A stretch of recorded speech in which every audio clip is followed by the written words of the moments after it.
Centre for monitoring Indian economy ने अपने सर्वे में बताया है कि अप्रैल से लेकर जुलाई तक 1.8 करोड़ नौकरियां कम हो गई हैं पिछले साल के मुकाबले।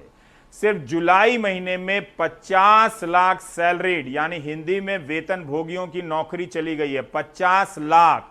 हम समझ रहे हैं सुशांत सिंह का केस सबसे बड़ा है। सारी वेबसाइट पर जाकर देखिए कितना कवरेज है, लेकिन 50 लाख लोगों की नौकरी चली गई है, उसका कवरेज कितना है मैं किसी को कोई अपवाद नहीं छोड़ता। कल ही हिमांशु शेखर ने बताया कि टूर एंड ट्रेवल सेक्टर का अनुमान है कि 4 करोड़ नौकरियां जाएंगी। हिमांशु शेखर ने जुलाई के महीने में छोटे लघु मध्यम उद्योगों के सेक्टर का भी एक अनुमान बताया था कि अगस्त तक 3 से 4 करोड़ नौकरियां जाने का अनुमान है। तो चारों तरफ से करोड़ों लोगों की नौकरियां जाने की खबर आ रही है। इस बीच हिमांशु की ये रिपोर्ट देखिए। केरल के समंदरों से लेकर राजस्थान के रेगिस्तानों तक पर्यटन सहित कई उद्योग धंधे ठप हैं।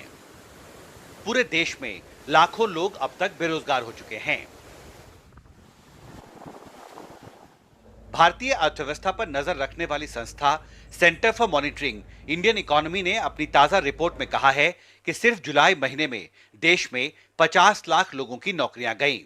इस साल अप्रैल से जुलाई तक कुल 1 करोड़ 89 लाख नौकरियां जा चुकी हैं।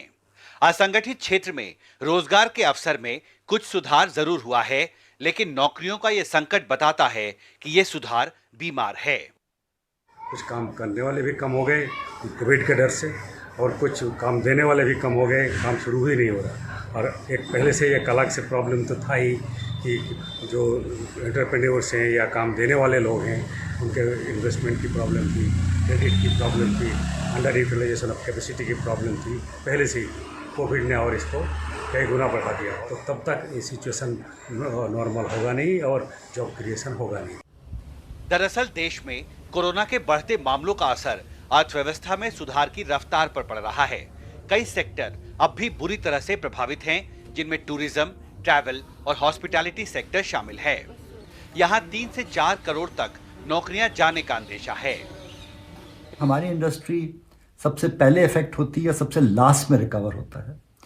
तो जब तक और सेक्टर्स पूरी तरीके से खुलेंगे नहीं और बिजनेस एक्टिविटी नहीं शुरू होगी, हमारा सेक्टर को अभी बहुत समय लगेगा और हमें इस संघर्ष का सामना करना पड़ेगा करीबन 8 से 12-15 महीने तक आगे। बुधवार को ही जारी भारतीय अर्थव्यवस्था पर अपनी ताजा रिपोर्ट में वर्ल्ड बैंक ने भी आगाह किया है कि भारत में बढ़ते कोरोना के मामलों और कमजोर पड़ती अर्थव्यवस्था की वजह से मौजूदा वित्तीय साल में भारत की अर्थव्यवस्था पहले के अनुमानित 3.2% से ज्यादा सिकुड़ सकती है।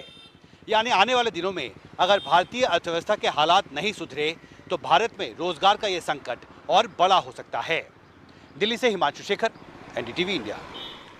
अब मैं आपको एक चीज बताता हूं। आप केंद्र सरकार के मंत्रियों के ट्विटर हैंडल पर जाइए।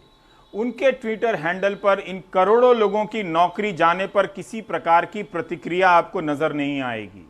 50 लाख सैलरीड क्लास की नौकरी चली गई है, 50 लाख जुलाई के महीने में, उसे लेकर किसी तरह की प्रतिक्रिया नजर नहीं आएगी। आज जब नेशनल रिक्रूटमेंट एजेंसी का ऐलान हुआ है तो इस तरह से उत्साह व्यक्त किया जा रहा है जैसे नौकरी देने के मामले में कोई पहल हुई है। ध्यान रखिएगा, ये परीक्षा की एजेंसी है, नौकरी देने की एजेंसी अभी नहीं है। नौकरी देने के मामले में कोई कमिटमेंट नहीं किया जा रहा है। यह भी याद दिलाना जरूरी है कि कुछ हफ्ते पहले रेल मंत्रालय ने ही कहा था कि अगले 1 साल तक भर्तियां नहीं होंगी और पता करें कि किन किन विभागों में क्या क्या गुंजाइश है नौकरियों को कम करने की, लोगों को कम करने की। वो खबर कितनी छोटी और मामूली तरीके से कालीन के नीचे सरका दी जाती है और नेशनल रिक्रूटमेंट एजेंसी की खबर बड़ी कर दी जाती है।